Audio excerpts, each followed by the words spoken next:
Welcome to the Rabbi's blog from Counting the Omer from Adat Yeshua Masonic Synagogue here in Norwich.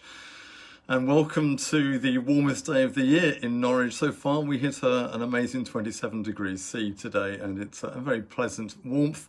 The kind of level around Tel Aviv, I suppose, maybe not quite as warm as Tel Aviv, but certainly a beginning of an Israeli feel to the weather here in the UK, which is very pleasant. Conversion. People keep on asking about it. It's something which in the UBMS that we are really very positive about. Something that we are open for people who come to us wanting conversion to Messianic Judaism, but it is obviously a fairly contentious, somewhat controversial subject within Messianic Judaism. Some might say, although I don't see it as such myself, I see it as fairly normal. But there's a long history to this. Really, with any kind of Jewish thinking, right back to Avraham, of course, who made his own converts on the way up to the Promised Land. There's a long history of people coming in. Rachav, the prostitute, of course, and others, and many, many others. Not to even mention Ruth the Moabitess and so on. There's a long list. Judaism has always really welcomed and encouraged people to come and join us.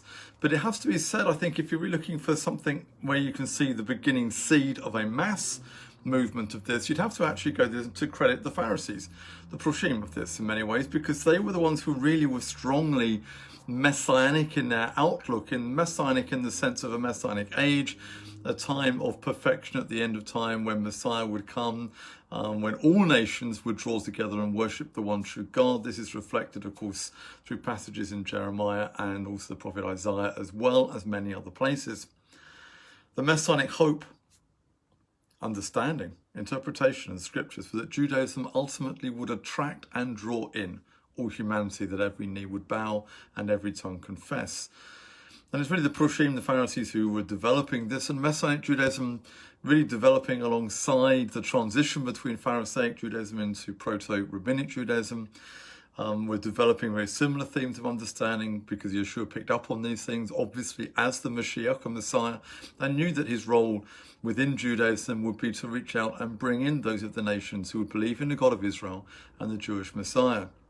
In fact, we know that the Proshim, the Pharisees, were busy proselytizing and evangelizing, really, and reaching out from the somewhat barbed comment, really, in the Besorah, the good news according to Matthew chapter 23:15, where you travel over miles and make one convert and so on. I think you know the version. It's a bit of a barbed comment, but it shows you that actually within other forms of Judaism in the first century, outreach, evangelism was happening. However, you may not like to see it that way, but that is clearly what the text is saying. But then we get to a really interesting scenario, and I'm quoting here from a lovely book by Lawrence Epstein called The Theory and Practice of Welcoming Converts to Judaism. It's a fantastic book. It's written all about the history of conversion within Judaism, and especially its role and understanding within the first century.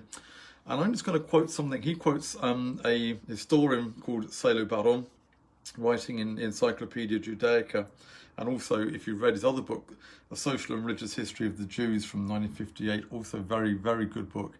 But I'll just read you this short section here. He says, Salo Baron cites demographic figures and argues that in 586 BCE, there were no more than 150,000 Jews on the whole planet, but that by the first century of that common era, the Jewish population had grown to some 8 million.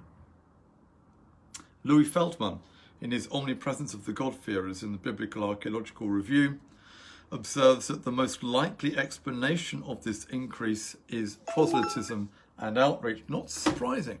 You can do the maths for yourself. There is just no way that small number can multiply to 8 million in such a short time span. There has to be an addition going on. And I find this fascinating because it wasn't just Pharisaic Judaism that was doing outreach in the first century and beyond. Of course, it was Messianic Judaism too. And Messianic Judaism had a very keen focus on this because of Yeshua's Great Commission. In fact, I believe actually if you look at the comments in the letter to the Jewish community in Rome, that's Romans 11 and places around that, Shaul is really making the point that he wants to provoke his own people to jealousy. Now, you don't provoke his own people, the Jewish people. You don't provoke the Jewish people to jealousy by abandoning Torah, by removing Shabbat and all the other things. You don't provoke any Jewish person to jealousy in that way. One thing does stand out in the history of all of this. If Messianic Judaism, and Shaul is a great example as an evangelist of that late first century, if he's an example of that outreach and the success of that outreach, then that is going to provoke our people to jealousy. If you've got large numbers of Gentiles converting to Messianic Judaism, coming into the Jewish family as a Messianic sign that the Messianic age has begun in Yeshua, that is a provocation to jealousy, and a deep one at that. But this is exactly what happened. It's exactly what happened. The large numbers coming in, I believe, were down to this input from Messianic Jewish outreach and evangelism, which is spearheaded by Yeshua through Rav Shaul, the other apostles, disciples, and everyone else, the followers that went on from it. They were enormously successful in attracting Gentiles to the God of Israel and to the Jewish Messiah. And Messianic Judaism today, certainly in our union and in our congregation at Yeshua in Norwich, stands full square on this fact of Jewish universalism. We reach out to the nations with the good news of Yeshua Mashiachenu, his salvation. We reach out with that good news, and we want to see many Gentiles saved. Yes, to the Jew first, to our own people first, but also to the Gentile and the nations too, because the good news of Yeshua is for everyone who would call on the name of the Lord. Thank you for listening today, and I will see you again tomorrow. Toda rabah, lehitrot, bye-bye.